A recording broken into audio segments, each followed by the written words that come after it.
그제 일요일이었죠. 이재명 대표가 압도적인 득표율로 연임에 성공을 하면서 지난 총선 후 넉 달 만에 한동훈 대표 마주 앉게 됐습니다. 미래 권력 정면 대결이 피할래야 피할 수 없는 상황이 된 셈입니다.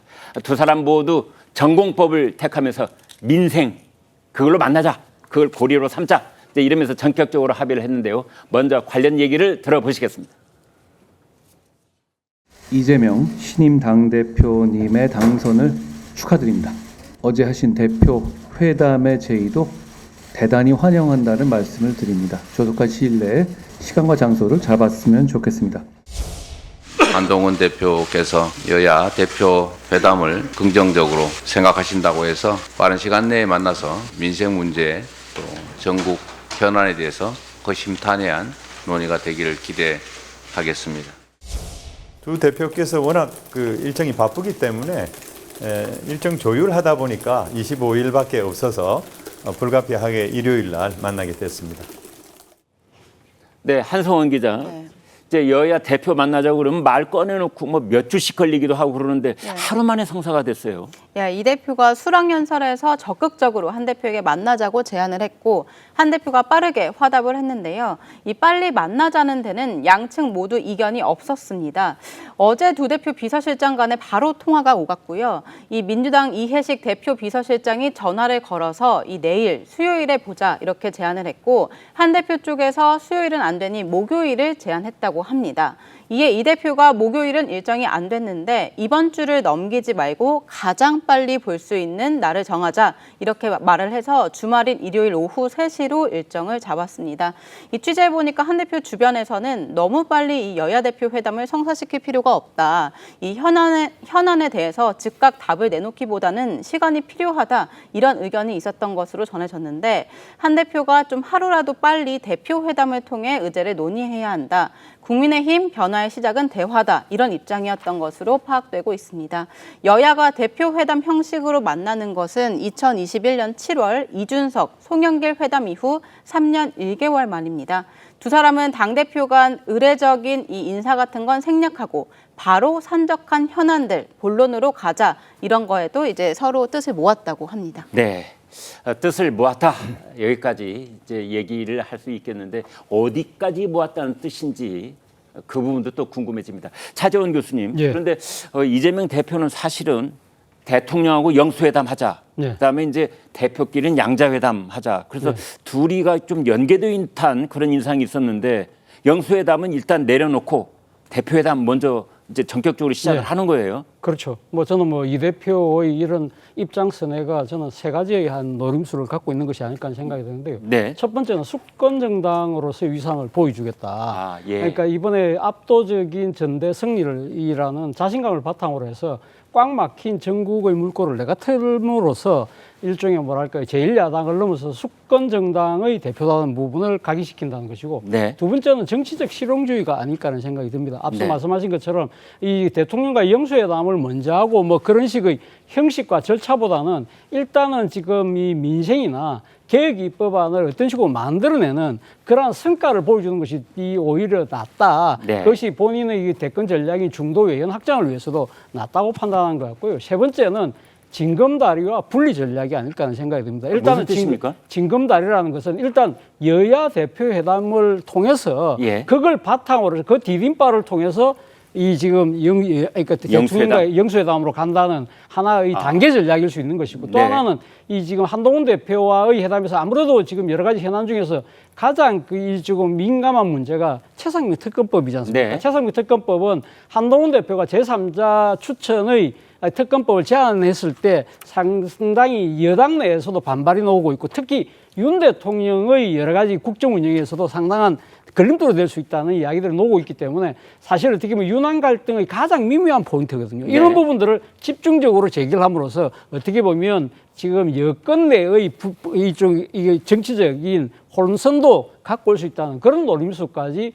겨냥한 것 같습니다. 네. 김민수 대변인께요.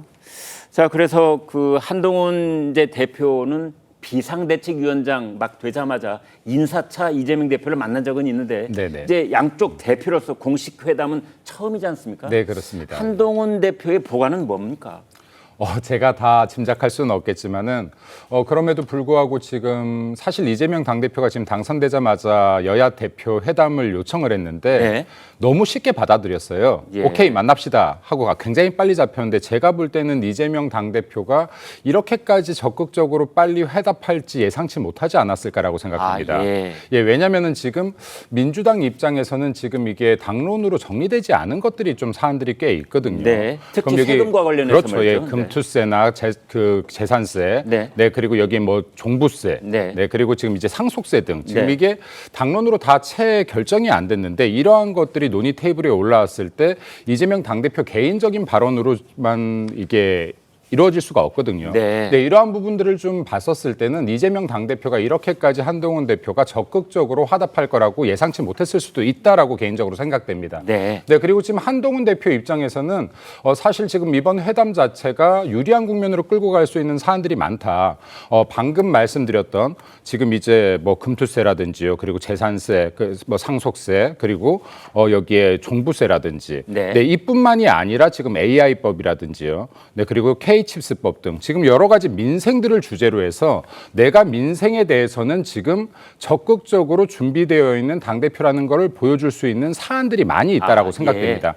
반면에 이재명 당대표가 보여줄 수 있는 것은 결국에는 최상병 특검법과 그리고 민생, 그러니까 먹사니즘이라고 하는데 실제로는 죽사니즘, 그러니까 이게 노조 편향적인 노랑봉투법 등 지금 이런 것들에 대해서뿐이 주도할 수 있는 부분들이 없지 않을까라고 개인적으로 생각이 되거든요. 그래서 지금 이번 회담 같은 경우는 어쨌든 1라운드라서 탐색전이 될 것 같은데 네. 제 개인적인 소망은 22대 국회에서 여야 대표가 복싱 경기, 프로 경기처럼 네. 15라운드까지 가서 한쪽이 이기는 KO승이 아니라 판정승이 났으면 좋겠다. 네. 그러니까 이게 민생을 위해서 정말로 많은 대화가 이뤄진 물꼬가 진정으로 시작됐으면 좋겠다라는 생각입니다. 네. KO승이 아니라 판정승이 내려지는 그런 만남이었으면 좋겠다라는 말씀을 주셨습니다. 한동훈 대표와 이재명 대표 작년 12월에 만난 적이 있는데요. 당시에도 서로 탐색전을 펼치면서 팽팽한 긴장감이 흘렀었습니다. 당시의 모습 보시겠습니다.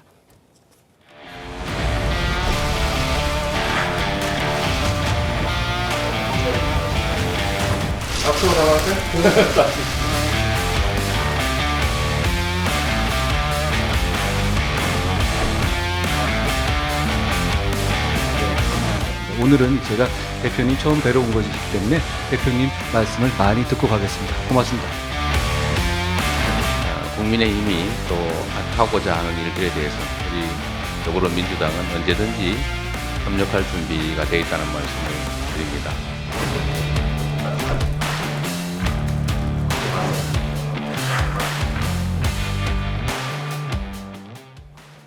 지금 영상에서도 보셨지만은 저 그 뒤에 백드롭이라고 하는 거기에 이제 김건희 특검 이렇게 빨간색으로 딱 써 있는 그 배경을 놓고 꼭 만났어야 됐느냐 뭐 이런 논란이 당시에는 있었는데요. 이번에 두 사람 만나는 뒷 배경에는 뭐가 쓰여 있을지 관심이 가기도 합니다. 지난 만남이 예의를 갖춘 탐색전이었다면 이번 만남에서는 이제 그런 뭐 덕담 이례적인 인사 이런 거 다 생략하고 본론으로 가자 이렇게 뜻을 모았다고 하는데요. 한성훈 기자. 본론 첫 번째가 뭐가 나올까요?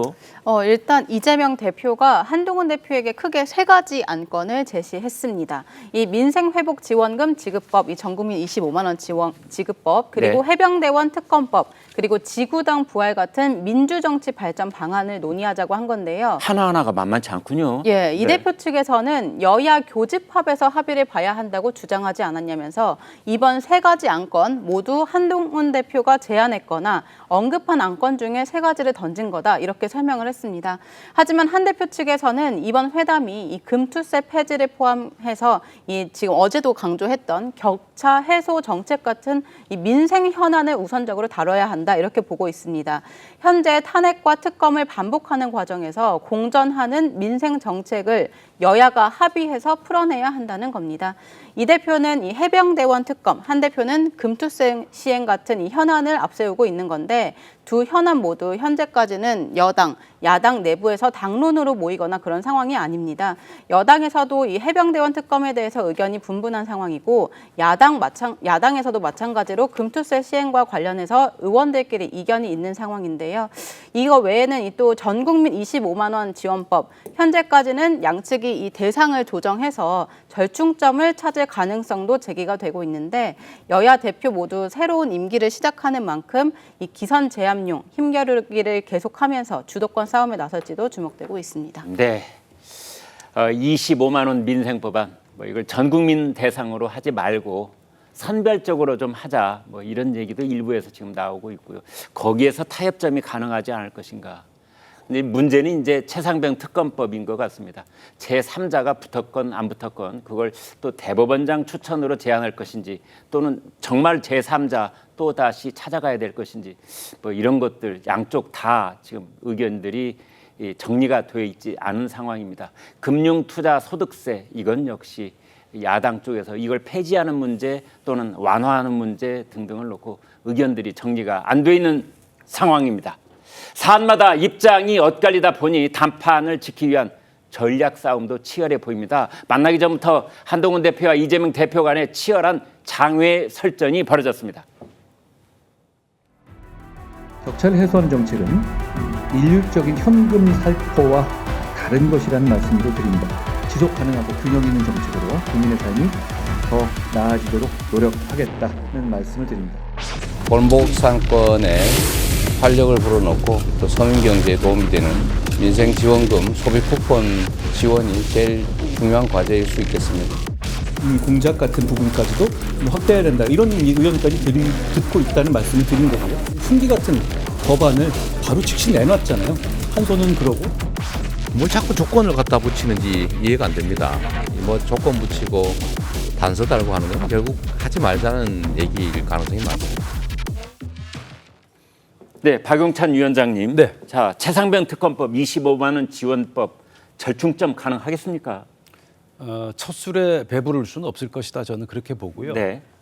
앞으로 이제 정기적인 만남을 정례화할 경우에 의견을 많이 좁혀갈 수 있을 것이다. 저는 그렇게 보고 있고요. 네. 특히 이번 주 일요일 만남에서 그 25만 원 민생 지원금에 대해서 한동훈 대표가 좀 해야 할 소리를 해야 되겠다. 저는 그렇게 보고 있습니다. 예. 이 25만 원 민생 지원금이 과연 골목 상권을 살릴 수 있겠느냐, 더 나아가서 소비 진작 효과가 있겠느냐, 네. 그 점을 좀 집중적으로 논리적으로 좀 설파를 해야 될 것으로 보고 있고요. 네. 지금 25만 원 민생 지원금 같은 경우에 결국 현금을 뿌리자는 얘기 아니겠습니까? 예. 그렇게 되면 채권을 발행해야 되고 네. 채권 발행은 통화량을 감소시켜서 금리를 상승시키고 네. 또 금리가 상승되면 소비와 투자를 위축시켜서 경기를 악화시킬 수도 있다. 이른바 정부 지출의 구축 효과라는 것인데요. 네. 이재명 대표가 희망하는 대로 소비 진작 효과가 거의 없을 수도 있다. 네. 실제로 지난 2020년 제1차 재난지원금 지급 당시 소비 진작 효과가 30%에 불과했다라는 네. KDI 연구